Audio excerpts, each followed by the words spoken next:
Good morning, and welcome all to you out there to this show called The Secret How to Fight CPS and Win. And I'm your host, Bob Pace, and I want to wish you all a really happy holidays as it gets close to Christmas on Sunday. Um, anyway, this is a show about how to fight with CPS and how to win. And CPS, for somebody that doesn't know what it stands for, is Child Protection um, Services. It also has other acronyms: Child Protection Agency, CPA. Anyway, it's a branch of social services that deals with your children. So anytime any minor under the age of 18 is in danger, they get involved. And it can be alleged danger, it doesn't have to be proven danger. Anyway, I work for a law firm, and the law firm is Vincent W. Davis. Our number is 888-888-6582. And please call in if you want to speak on the show or if you want to talk about your case. Vincent will give you a 30-minute consultation and talk about your case and the strategies of what you need to do. It's a very complex um, agency to work with, and unfortunately, most of the departments of social service, the child protection services, is on uh, a negative influence on people. So with that say, let me start off first. Yesterday I talked about my case and what I gone through. I'm talking from firsthand experience. I had a family, and um, my family was torn apart by CPS. Instead of them helping with our situation, they pulled us apart and tried to destroy our family. And unfortunate, I've lost um, two of my children. I have six children. Two are still with me, and two are not. But the other two, me and my wife have lost. So it's a hard thing to go through. Um, Again, I don't know what your situation is as you listen to me, but I'll try to explain things in layman terms of what to do um, when you first get approached uh, by a complaint. What it happens is that someone will call in. It could be a family member, it could be a child in your family, it could be a neighbor, it could be one of many things. It also can be a professional, like a school teacher. They're bound by law to report any harm to children and so forth. Even if it's not true or not, they still need to report it. Well, the complaints are received, and they have uh, a group of individuals. Right now, the group of individuals I'm familiar with are very untrained and very young, and um, they really do not know how to work with families. My I wish CPS would bring the family together to discuss and talk about what's bothering the family, whether there needs some corrective action needed or what. But they don't do that.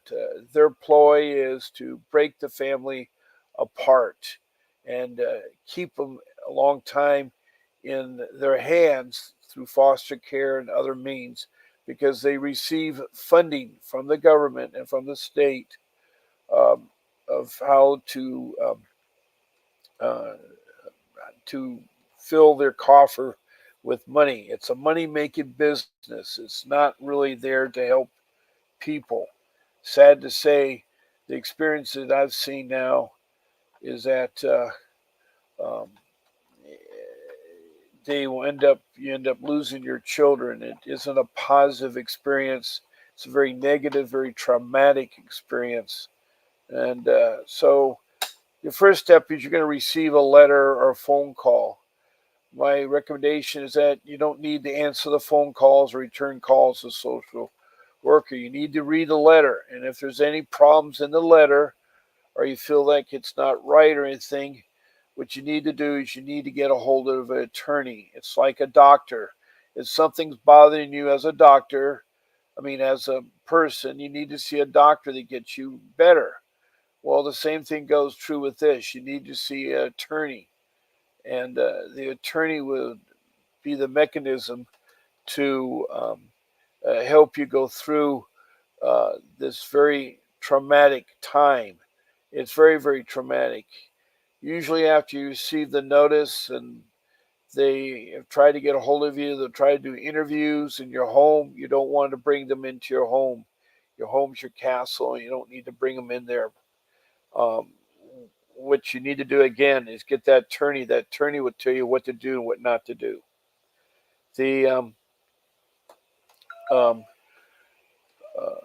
the situation will take some time, and um, if you have the attorney, they will tell you the strategies. Now, what happens is that uh, they usually try to meet or you try to respond to the letter, and then they're going to have is they'll have the charges against you, and they'll try to bring it into court. It's a family court, and it's run by a judge. And I'm sorry to say that most of the judges in the family court are awful judges. They don't have the experience of working with cases and children like that. The one I went through was a judge that did nothing but collisions on cars and car repairs. And so he suddenly is there. Oh, looks like we have somebody there. Um, Summer, are you there? Um, we have a guest speaker. Her name is Summer Webb. I don't know if you can hear me, Summer. Do you hear me? Summer, we have a picture of you. Anyway, this show, we do have guests from time to time that share their stories and try to help you understand the system. Again, the number of the call is 888-888-6582, and you can schedule a consultation, or if you want to appear on the show, you can schedule that also there. Again, the show is how to fight CPS and win. It's really no secret. It's a really good challenge. Summer, do you hear me okay? Um, I'm not sure if Summer's there or not. I see her name. She dropped out. Okay. Well, we try to have a guest on the show, and again, hopefully that she we can either come back and so forth. She has technical abilities. Um, we broadcast this on Facebook, and um, people that look at Facebook can see the show and try to maybe help out their life. What we want to do, what Vincent is an advocate, Vincent, our attorney, he's an advocate about protecting the rights of children and family, and he wants to help. He gives his time really more freely. He's an excellent lawyer. He knows his family law quite well, and he's very well experienced. He's performed in almost every state of the country, and he's well known across the country. And so we have there. Summer, do you hear me okay? Summer Webb is the person that we're trying to have talk on the show. Can you hear me, Summer? If you could say something, that would be great, Summer.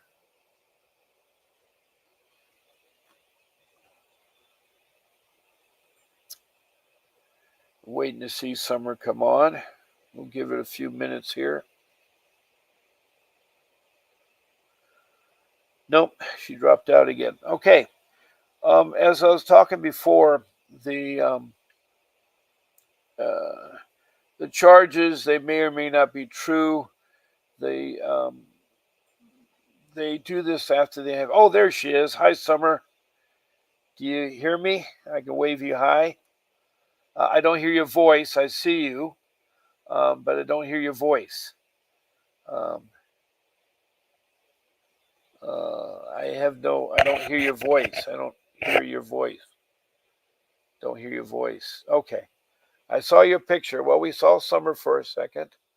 I'm pretty sure she'll be back and she can share her story. Um, we're working on this. Um, we'll find out what part of the country Summer's from. And okay, well, it's she's still trying, so she'll be back later. Um, so uh, uh, this judge that I was talking to you about, the way we elected our judges is they are elected by us, the people. We need to vote for our judges. Ah, there we go.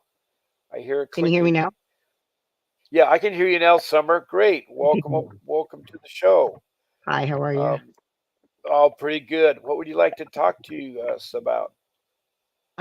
Well, I have I think of it more of a tragedy than a story, but I have Okay. a bit of, unfortunately, I've got about 8 years experience dealing with CPS in California, Okay. and it has been nothing less than transformative and devastating to my family, my children, and myself. Right. Right. Um, I'm thankful that my kids are healthy. They are not with me. I'm still fighting for them. I have an 11-year-old and a two almost. They're almost Oh, 12 and almost three. Put to you that way. okay. All right. And they're not in my custody. I'm still in an open case. One of them, I'm facing a 2-6 hearing that somehow, by the grace of, um, I don't know, really honestly, it's it's keeps getting postponed and pushed and postponed and pushed repeatedly. Um, it it this experience has humbled me completely. It's changed my entire outlook on everything. It's brought me to very low places, um, as well as very. Um, which I know what I'm capable of. You know, I know what I'm capable of withstanding. Um, but I don't think anybody should have to. Nobody should have to endure this. It's not. It's just not. It's unconscionable. It's it's unfathomable. If I hadn't been going through it myself, I would not believe that it was even possible. Um, the experience isn't something you can really discuss with most people. Um, some might say out of embarrassment, but I think it's just beyond their realm of understanding from the way that court is conducted, um, from the way that social workers are allowed to behave and conduct their business. Um, Where did your case start at? I mean, were you investigated or through a complaint, or how did your case yeah. start? So in 2015, my son was about three at the time, and there was a random complaint from a random person that alleged something just far fetched and ridiculous. Um, so when they showed up at my house, me being little dog, please don't. Um, when they showed up at my house, I was naive. I didn't know anything, so I let them in. Biggest mistake I ever made. Um, and um, I'm married, although my husband and I are estranged. Um, we were forced to separate by CPS, actually, under threat of coercion. Um, they eventually, I became the focus of, their ire, so to speak. Um, they came in the house and we had everything. We lived in a beautiful neighborhood. My son was really, really bright at 3. He was already like a kindergartner level, according to his pre-K teachers and stuff. He played sports and all kinds of things. And we had a very firm footing in life. Our biggest problem at that point was, you know, do you want to buy a house, or did we want to buy the house we were living in? I mean, like, we literally had no problems. We're very fortunate. Um, I'm an unconventional person, but I took to mothering very easily, actually. So I took pride in being his mom and providing for him. Um, I was even like a team parent for his team, you know.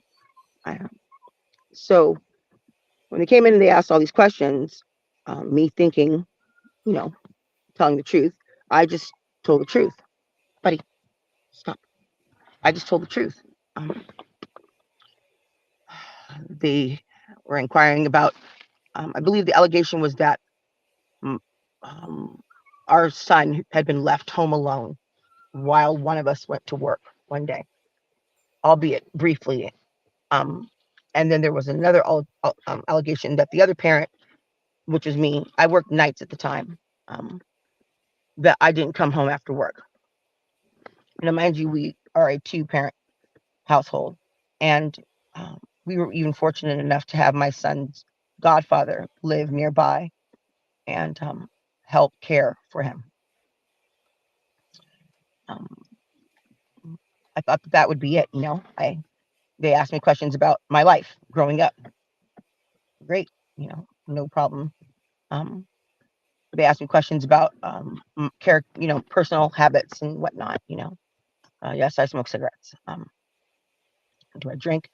Yes, socially. I told the truth. Um, she didn't even look in any cupboards or open the fridge to see um, if there was food, or because it was obvious that we had ample. We had enough to share. Um, my husband was interviewed. Um, my son's godfather was interviewed. My mother, who has now passed away, but she was interviewed. I I really didn't think much of it. Mm-hmm. They asked if I would volunteer to take drug tests. Sure, what's it entail? Um, you know, she didn't she didn't seem like she was really all that concerned, honestly. And again, I didn't think. Hold on, I'm gonna step out because the dog, he's in a It's okay. whiny. It's okay. Um, It's okay. I know that the situation. Now, were these allegations that you were they thinking that you weren't taking care of your son, or what was it the, they were the thinking about? allegation was that I didn't come home after work, that my husband had left our son home alone Okay. on one occasion, not like multiple occasions, and that I was an alcoholic and a drug addict. Okay. So when they asked me these questions, and I was late 30s at the time, I'm like, well, I used to drink um, when in my 20s, I was a bit wild in my 20s. But that was then. It was way before my son even came to be. And I was no longer the same person. And I'm not ashamed of anything that I did in my 20s. Lots of us do things in our 20s that are probably less than ideal. The youth is Right. wasted on the young, so to speak. But I Right. figured I'm a good mom. You can see it. Figured the proof is in the pudding, meaning my son was such an exceptional child that how else is he going to get that way? It's not through osmosis, right? Hmm. So I agreed. I said, sure, I'll take some to test. Same with my husband. And this was a supposed to go on over a period of 6 months. It took about a month for the case worker that was assigned to show up. He showed up very, very late. And I could tell right away that he was not fond of me at all. Uh, hmm. My mother could tell as well. Um, my husband happens to be white. Our son is, obviously biracial. And it, Yeah. it was very clear that this man did not approve of our relationship. He treated us both so differently. I can't even explain. Um, Wow. but it was always polite. Were you married? I mean, Yeah, are you we're still married. Yeah, okay? All right. yeah. So you had a Estranged. marriage. There's nothing Yeah, wrong with the marriage there. That was exactly. great. No, no. At the time, there wasn't. Yeah. Everything. We had a rather idyllic kind of situation. Um, and so for Well, you 6 months, sound really educated. You articulate really well in your speak and stuff. So um, I've been I waiting to tell this story for so long. okay. It, it's been it's been catastrophic. Hmm. I feel like my son has been robbed of the life that we intended to give him when we decided to bring him into this world. Right. Right. Right. It's unfair. So Hmm. basically, for 6 months, you know, whenever they called, or I think I had to call in, um, and my concerns were like, well, what if I miss a test? Oh, it's no big deal. You just let us know, because I Was had your a life. son taken away from you right away, or did they allow No, you? no, no, no, no, no. And Okay. actually, yeah. So after the 6 month period is coming to a close, um, we inquire like, how's everything going? And we were told, oh no, everything's been going fine if you just keep doing as you've been doing so far. Um, it should be a problem. We'll Did they close the case and did that's they it. ask you to do certain parenting classes, or did No, they want you? nope, Okay. no, no, no, no, no. I guess it was what you call a safety plan, so to speak. So come to the end of that 6 months, and it was March 18th. It's Friday. I will never Hmm. forget it as long as I live. Um, I had volunteered my prescriptions. I had prescription medication. I volunteered um, letter from the doctor, my prescription, so that they could verify it, which I didn't have to. But you know, Hmm. in the interest of being fair in terms of disclosure, and so they called us in one day, and I thought to myself, I just had a feeling. My Hmm. stomach didn't set right with me. Um, they called us in on a Friday evening at like 5 or something, because my husband worked 14-hour days, full time, Hmm. Hmm. and I was a stay-at-home mom. But even though I was a stay-at-home mom, I still worked in the evening. So I was with my son all day, and then put him to bed, went to work. Anyway, we walked into this meeting, and it was a 8 to 10 person ambush. Um, Hmm. we'd had one prior meeting with them where they were like, "Well, what do you need? What do you need as a family?" And we were like, "Nothing. Like, we're we're good." Well, what do you feed him? I'm like, an all organic diet. I must have sounded foolish to them, because uh, we literally didn't need anything. Well, if you could tell us your needs, we have everything we need. In fact, I'm looking to donate stuff, time, and kid stuff, because we were up to our eyeballs in it. My son could read at 3, and I remember the Hmm. caseworker coming by, and he was just so taken aback by me. He was so rude to me. Um, Hmm. Christmas, and he insisted on giving my son this gift, and I'm like, no, please, he has enough. Let's donate it to somebody, another child that doesn't. He took Hmm. offense to it. He took offense to everything I did. Hmm. So we walked into that ambush, and it was like somebody had just cut off the lights. It was as Hmm. different as night and day. Their attitude towards everything changed. And Yeah. I was being yelled at and screamed at. I was being accused of prescription forgery. I was being accused of everything you could throw. And I'm like, what are you talking about? And then I remember the supervisor very faint, saying something like that they were going to have to remove my son. On what grounds? On what grounds? Exactly. Because nothing had ever happened to him. He'd never been harmed in my care. Um, but on the grounds that he was at risk of harm because the way that they had decided that I was like a mentally unstable drug addict. Um, Was there any and reported physical violence to the child? no, in fact, his pediatrician, because she cared about us so much, she, you know, wrote a letter. His pre-K teacher wrote a letter. These are people I see every day. I see his teachers every day. I see his coaches every day. These are people Right. in the community. His teacher was like a Disney Teacher of the Year award winner twice. Um, she knew her stuff. She was a very lovely lady, and she thought the world of my son. Um, no, nothing to this day. Thank God, he's never been harmed. Um, but they didn't Okay. care. They didn't care. I just remember screaming. I what I did was scream, and I ran out of the office.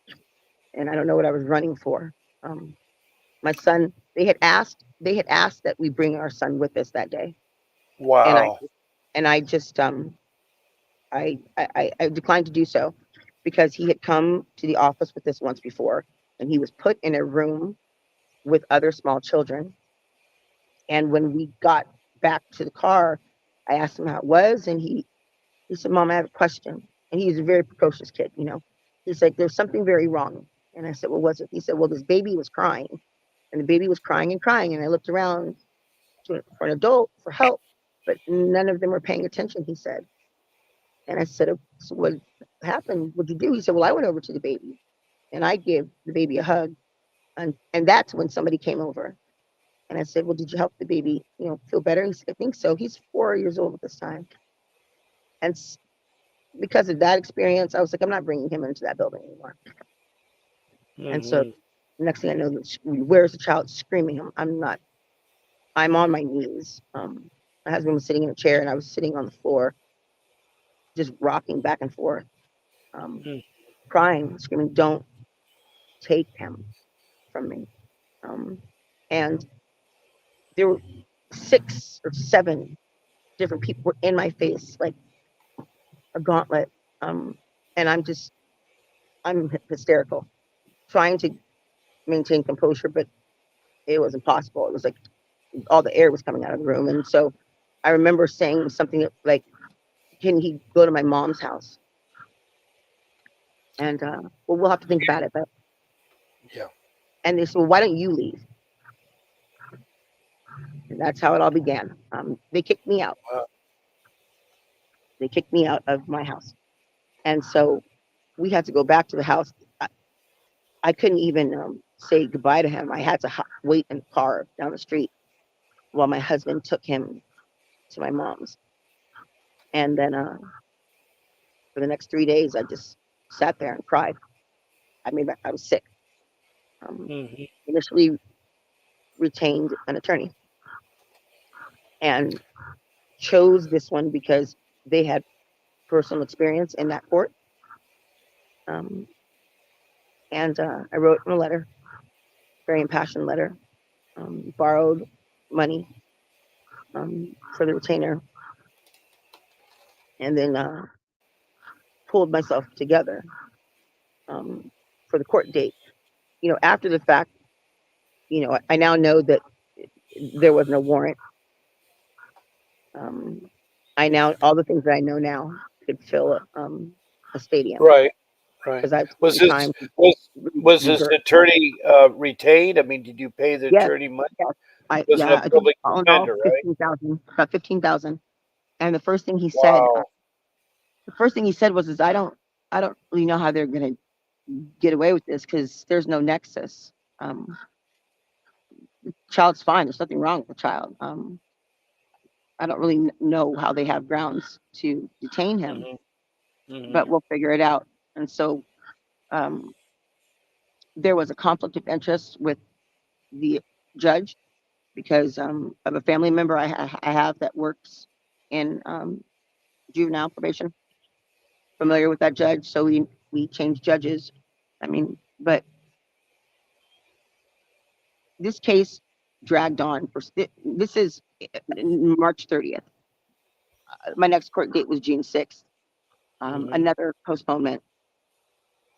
We didn't have the jurisdiction hearing until November 15th. Hmm. So Hmm. that's 8 months later.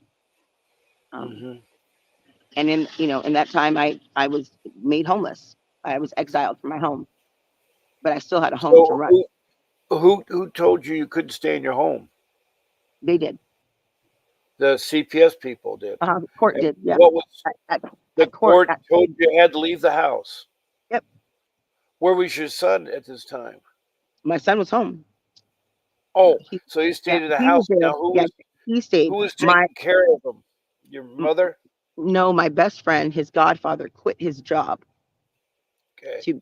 to become me, All right. uh, which is an incredible gift because it made it seamless for the kid. Because Right. Yeah. um and nobody ever really gave us specifics. I knew that I wasn't supposed to be alone with him supervised, um but I had a house to run. So like he would be at school, I'd come in the house, feed the dogs, do the laundry, go to the grocery Yeah. store, and then he Clean came home. house. Yeah. Yeah, Right. exactly. And then he would be on his way home and I'd be on my way out.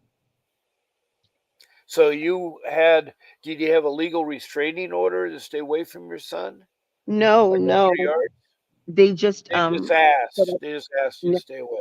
trying to think of how it was put. The court order was that I wasn't allowed to live in the home with my son because I posed a threat because of my mental instability and my Now, how did they determine your mental stability without doing any testing? I later found out that because the caseworker is supervised by a licensed um, LCSW, that gives them the right to diagnose me. Really? I Wow. kid you not. So the first thing they did, they ordered a series of tests. They ordered a psych evaluation, a psychological evaluation, and a psychiatric evaluation, which I had no problem um, doing. Hmm. And that was it. Like I say, there was a delay of many, many months in between detention and jurisdiction. So on my own accord, my attorney was like, get into a program. It's really hard to get into a substance abuse program when you don't have a substance abuse problem. At the time, I was using marijuana by prescription for my anxiety. And my Hmm. anxiety wasn't that bad at the time. It's crippling now, but and I found a really well known, well established program. Even um, the DI and my caseworker both applauded me on my choice of program. Um, and Now, I what did your attorney? What was his strategy? I mean, how was he um, helping you? I mean, well, he you're he paying. he he was helpful. I mean, because getting out of that initial courtroom was great. When it came time to face the gauntlet of all the different heads and dependency investigators and all those people, he was at my side then. They broke HIPAA all kinds of ways. They just ignored all kinds of policy. They were really very feral when it came to me. It felt very personal. Um, and Mm, he was there to guard against that. But in the end, you know, how these courts go, hearsay, admissible. I mean, this case went on for 2.5 years. The caseworker went like 8 months one time without coming over. So he didn't even see my kid. What was wrong with that Mm. kid? There was nothing wrong with him. They knew. The caseworker actually told my husband, I don't like your wife. I think she's a liar, and I'll do whatever I need to do to keep her out of the house. Um, That's not a typical caseworker. I mean, caseworkers are supposed to be neutral and supposed to I, be helpful to do I've things, never but had they one. aren't. In I know. fact, I've they, never heard a good one. So you're. he was so much the opposite that at one point they were supposed to change caseworkers, but he stayed on the case because he had a personal, um, Vendetta. yeah, that's what it really was. But he had a personal interest in seeing it through. It's like you're not supposed to have a personal interest Yeah, in any of it. yeah, yeah. Um, there was lots of copying and pasting in my reports, and then I learned you can't copy and paste. I took it upon myself to learn the entire Welfare and Institutions Code. I then downloaded the policy for the county um, department, and I became intimately familiar with that. And then the state, I became intimately familiar with that. The nuances, the evidentiary rules of court, everything that you could, the judge's handbook, Hmm. anything and everything that I could get my hands on um, that had to do with juvenile dependency, I just absorbed because Hmm. for the first 2 months after it happened, I was mute. I didn't speak. My friend said I didn't speak at all. I lost considerable amount of weight, um, and I just the light. No, I Hmm. my son. I tried. Nothing was going to take me from him, and I know that I wasn't supposed to. I wasn't Do supposed to they have be. a plan for you to do certain things so they can return your son? Was there a plan at all? Or was this a No, termination start? initially there wasn't. I put myself through the treatment and trying to think, okay, what would they want from me, right? When we got to court, when it came Mm. time for them to give me a case plan, um, my attorney had presented what I had already done. I'd already had the evaluations. Um, one, I had an assessment done by their own people. Um,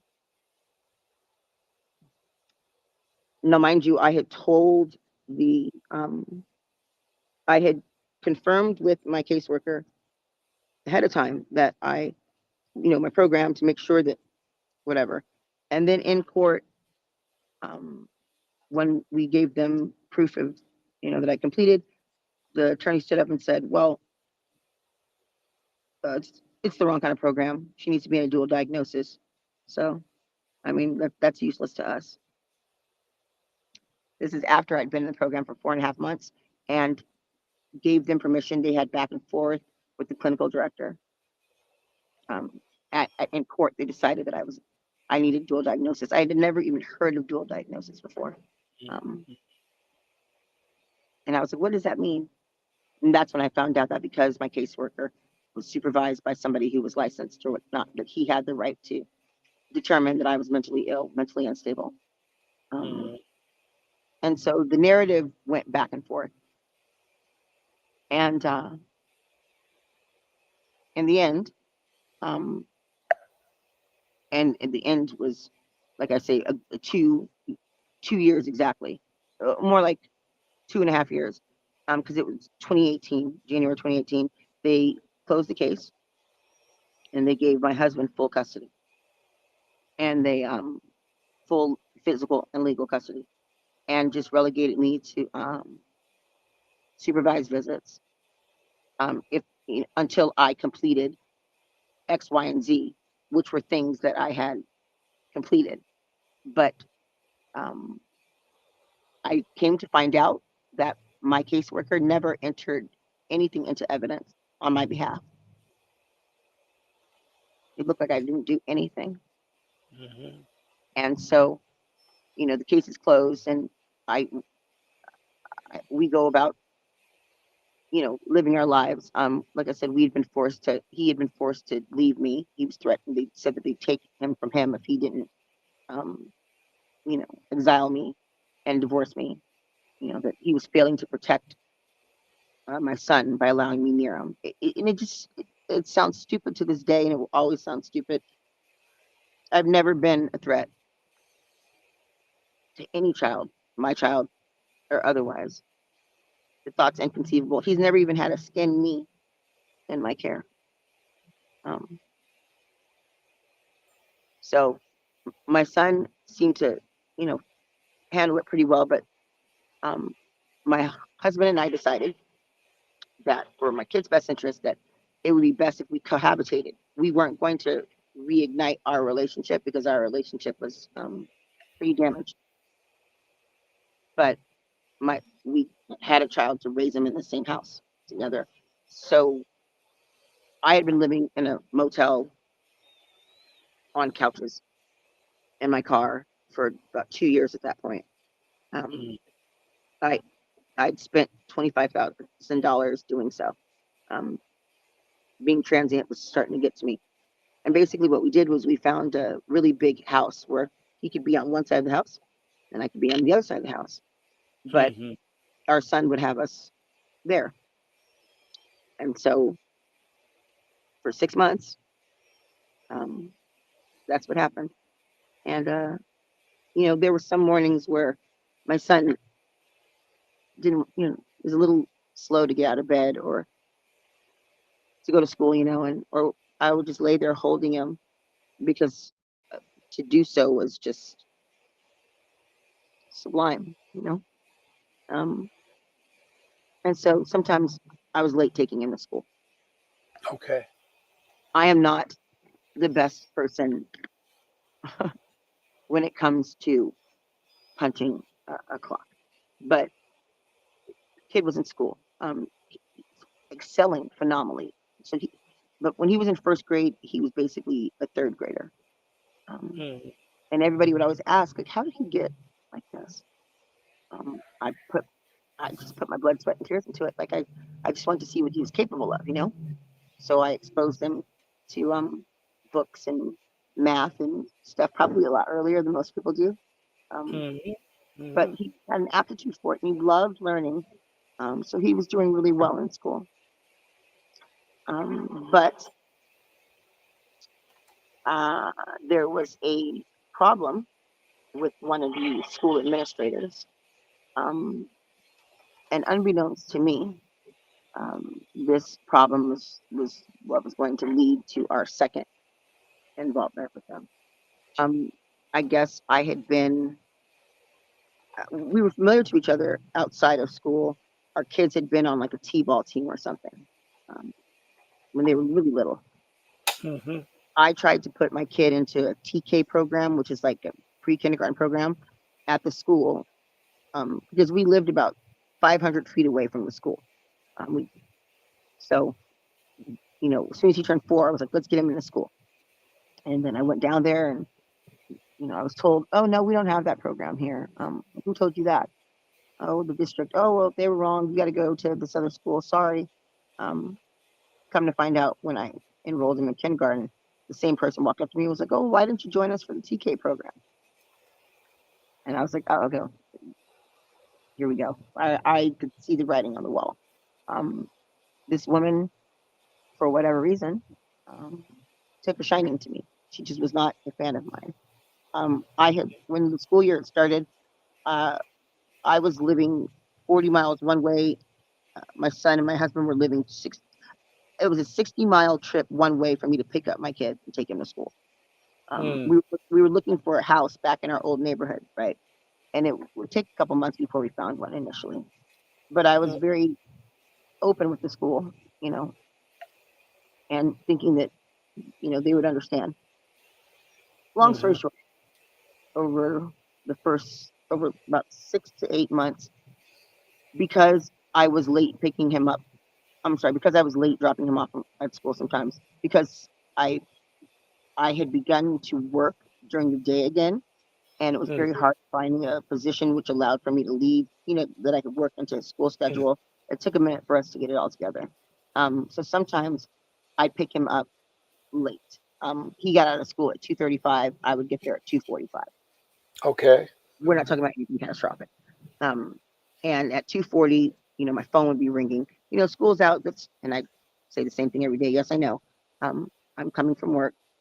Is everything okay? Oh, he's in the library, but you can't stay here. It's on. Yes, I know. I'm not asking you guys to babysit. I'll be there right away.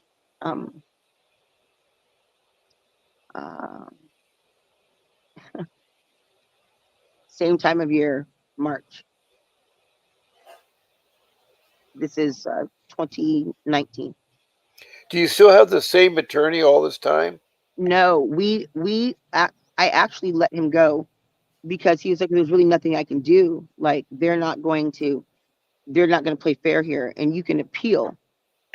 But if you just do finish this program and do this and that, there shouldn't be a problem. You know, and so he's like, I feel bad. He actually said that he felt bad taking our money because there wasn't anything that he was going to be able to do. They were already locked into this path. Do you think this attorney was representing you with interest? It sounds like this I do. attorney just I do because I've okay. had those. After that, I had court appointment attorneys, and boy, is there a difference. Oh yeah, public defenders are really not the way to go. They, I had. I'm trying to think how many I've had. I think I've had maybe four. Um, Hmm. I had one tell me outright that he was not going to enter any evidence in my favor into court, so to stop bugging him about it. Hmm. That's I strange. tried to get rid of him 5 times, and Hmm. he would not let me do it because you know how in that court, in order to have the Mars motion done, everybody's got to be on board. The attorney would not allow me to get rid of him. Um, I had What one. what county in California is Los this? Angeles, Los Angeles Los County. Angeles County. Okay. Yeah. I had one really great attorney at the onset of the second case, and he without me saying things, he's like, I see exactly what's happening here, and Hmm. we corresponded regularly. Um, he worked out strategy with me, and then uh, he brought that into court when they eventually again filed another petition to detain my son based on child neglect because he was late to school, or I picked him up Okay. All right. because of the what they called SCAR reports that the school had filed. But in each of these reports, my son's condition was always labeled as there he is right there. My son's condition was always labeled as excellent, well Okay. nourished, well fed, well dressed appropriately, everything. It was me that they were all honed in on. It was, one was filed because I wore sunglasses when I picked him up from school. One was filed because when I dropped him off at school, I would sit in my car um, down the road, you know, for 10, 15 minutes before I left school property. And I'm not being facetious. I'm giving you verbatim. Um, Right. Right. Right. Right. so it was obvious, that the people at the school weren't that fond of me. However, when we went to court, it was determined none of that's child abuse. When CPS showed up at our door again, I was like, "What?" I wasn't as conciliatory as I had been the first time. Hmm. Um, the emergency response worker was just hyperbolic in all of her responses. Um, we have to see the child. Where's the child? And we're like, who are we talking about? But we produced them. We come to find out. That's when we found out that the prior caseworker in the prior case, because I gave this new person who showed up all of my evidence of the stuff that I've done. It's like, why are you Hmm. treating me like this? And they're like, well, none of this is in your file. That's when I find Hmm. out that the prior caseworker had just acted like I'd done nothing. And so when we all go in for this meeting, um, there were like ARA and division chief. I mean, there were some pretty big higher ups in that meeting, Uh huh. and they were there to apologize to me. One of them said, you know, we just played a real mean game of CYA. I'm like, covering your, yeah, that's what they admitted to me. And it's unfortunate that you were treated this way, but we're gonna have to regain your trust. um, because Yeah. this prior case wasn't conducted correctly. Well, how can we help you? I mean, where are you at right now with your case? How can we help you? I'm on the third case. Um, this one is, I don't know. I There are so many unfortunate things. Like I say, I've got a baby now. She was removed, stolen, I say, from the hospital, and given to a family member who, at no point in time, ever planned on giving me my child back. And so I'm fighting. So, did you remarry or did you divorce or We're still married, but is this both of baby with the same father or the other father? no, no, this is with somebody else that I entered into a relationship with. And Oh boy, everybody know. Well, no, because everybody knows everybody. We're all very amicable people. I understand. I understand. I just And my this is husband is my husband. I used to get so mad at him because I was like, "Why won't you defend me?" And they every time he tried to defend me, they just threatened him, and he's not the person that I am. Um, but he, it was told to us by a caseworker about a couple years ago, that it is personal against me. That somebody in that that office does not like me, which is okay. um. So I'm kind of in a very unique situation. They Have they taken away this baby too from you, oh or she was why they take away the baby? um. I'm glad you asked. 2020 was a awful year. Uh, in August of 2020, I found out I was pregnant. And then in early September, I had a miscarriage. 6 days later, my mother died out of nowhere, Okay. very suddenly. Um, and then a month later, because of COVID, we were able to finally lay her to rest. She died of a very rare cancer. I had to go to the doctor to make sure that I didn't have it because it's genetic. During that cancer screening, I found out, surprise, I was still pregnant. Um, You're still pregnant? You thought you I, miscarried? I did. I miscarried a twin. She was a twin. Oh, Um, okay. and then in December 30th of 2020, I had a heart attack Wow. while pregnant. Um, Wow. Come to find out that I had developed this heart condition because of the stress that I had been under, um, up and down, up and down, up and down. And at 42 years old, I was in heart failure.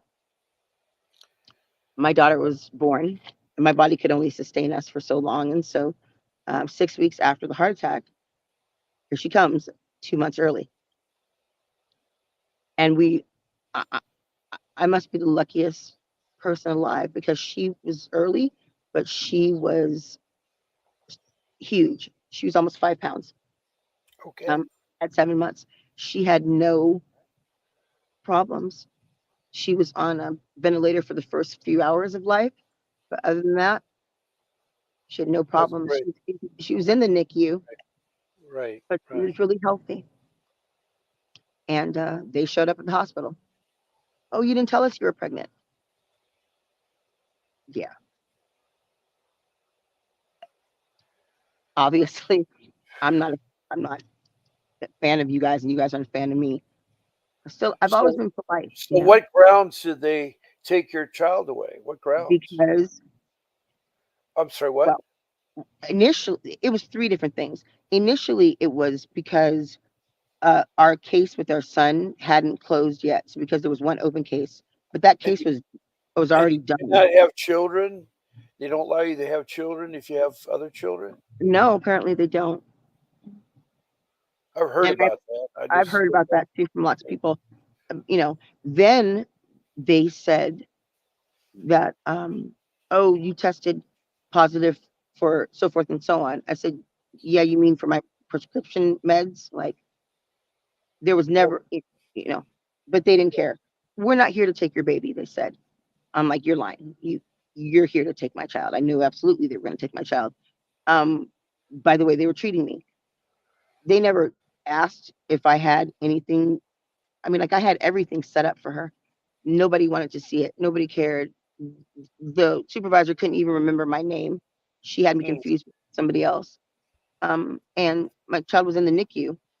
So, um, excuse me. mhm, Um, I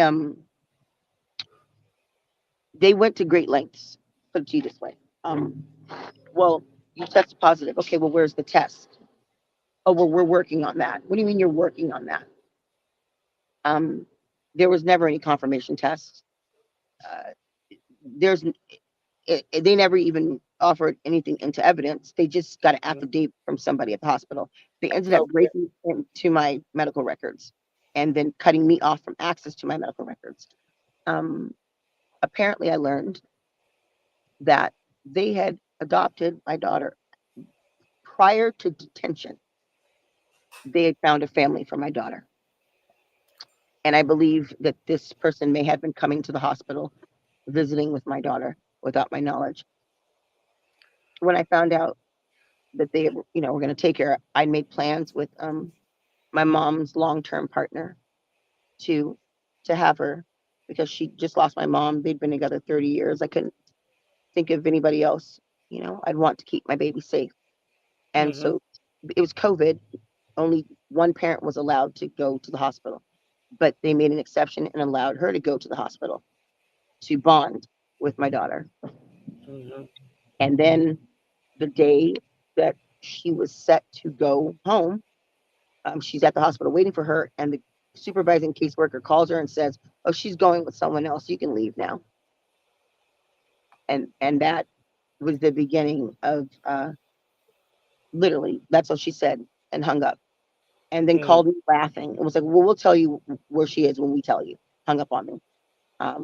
Husband, although it wasn't his child, he was very supportive of me because that's his son's sister. He gets to the hospital. The hospital's on lockdown. There's police and security everywhere. They won't let me near her. They won't let any of us near her. They won't tell us where she is. Or, mm, we'll let you see her before they take her, is all they said. And at mhm, the end of the day, they didn't let me see her before they took her wherever they took her. mhm, And then, you know, um, 2 days later is the detention hearing.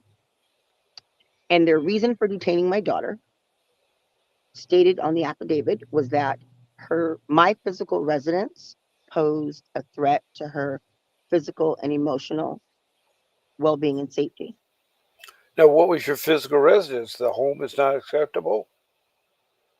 According to them, the address that they listed as my physical residence was the hospital's address. Hmm, And then, underneath that, where's the child? She's in the neonatal intensive care unit at the hospital with the same address. But it just goes to show you nobody was looking. You should have caught that. That's the hospital's address. That's not my home. That's not where I was living. I had actually moved to a different county. I moved about 4 hours away to a different county. Um, and they knew that. And so they I said from day one, they were going to take her. They were never going to give me a chance to raise my daughter. And mhm, it's been just horrifying. The one family member that I didn't want anywhere near my child is the one family member who miraculously ends up getting her from these people in another county that they had sent my child to live with. Um, mm, mm. and so then this family member ends up with her. Um, and it just snowballs from there. This person's been gatekeeping my daughter Right, ever right. since. And my father is involved. Um, Uh-huh, my father and I used to be very, very, very close. right, We don't talk anymore, really. right. Um, I don't mean to interrupt here, but our show okay. is an hour-long show, and I'd like you to call back in to recontinue this because it sounds like your story is a lot longer than the time we have left. And Yeah. Sometimes I I feel like it's longer don't than want time I you to have feel left. you cut short. No, I Uh, appreciate it. the Thank you number for the that we have opportunity. is 888 and that's the Vincent W. Davis's attorney's number. And have you talked to him at all? Have you He requested was the first person consultation? He was the first person I called. I Uh-huh. spoke with G many years ago, 4 years Right. ago. If we'd have had the money to retain him, we Oh, absolutely okay. would have. But this whole thing put the whole thing into a tailspin. It's the Okay. only reason. But I have before he had a web presence. Right. It's Right. been nice to see all of the different things that he's got, the shorts, the different shows. Just Well, I've he talked to him on really the cares about KBC show. people. You Yeah, can he really tell. cares about people. So You can tell. I mean, and like it's really like that. he's very well regarded. Um, and I think it's an asset that thank you, by the way, Bob. I appreciate your time Yeah. having me on. Um, People Well, going, it's I just want you to call back in and reschedule another time to continue, and we sure, can see how we can help. I mean, that's the whole purpose is to fight CPS. It sounds horrible, the CPS case you have. I just can't believe it. horrible would be Yeah, horrible would be I've been in a similar case, and it's been going on for me 9 years, and yeah, case has been over for the first 2 years of my 9 years, but the after effects is really traumatic. I mean, yeah. It's a I've shockwave. lost, yeah, I've lost two of my children. I still have two of them with me, but I've lost two of them, and so um, I I emphasize. I mean, I feel for you and what you're going through, and also the dead roads of how there are twists and turns. My mistake was is I didn't get an attorney in the beginning, and that was my mistake. I tried to do surgery on myself without a doctor, and that's Right. why I tell people that in order for you to go through and you need to get a good attorney. You need to get an attorney that is One going that to care in that and practice that that has that practice, and not a public defender. I mean, n- yeah, not a family law attorney either. Um, no, they have no. to be a juvenile dependency attorney. My biggest mistake in this whole thing was being too smart. Well, you're never too smart, but it sounds like you're a compassionate and caring person, and Thank you. I hope you have a very Merry Christmas, and I hope Thank to talk you. to you again. All right? Thank you. Merry Christmas. Yeah, Thank you. Have a beautiful thank day. you. Yeah, Bye. and you have a really wonderful day, and I good luck will. with your endeavors. I really feel for you. Okay? Thank Thank you. you. Thank you. My All son right. appreciates it too. Take care. Okay. All right. Have All a good right. day. All right. Bye. This concludes the show, The Secret How to Fight for CPS and Win. The phone number to call in is 888-888-6582. And the law firm is Vincent W. Davis, and he'd love to hear from you. All right. I will see you again next time. And this is Bob Pace signing off.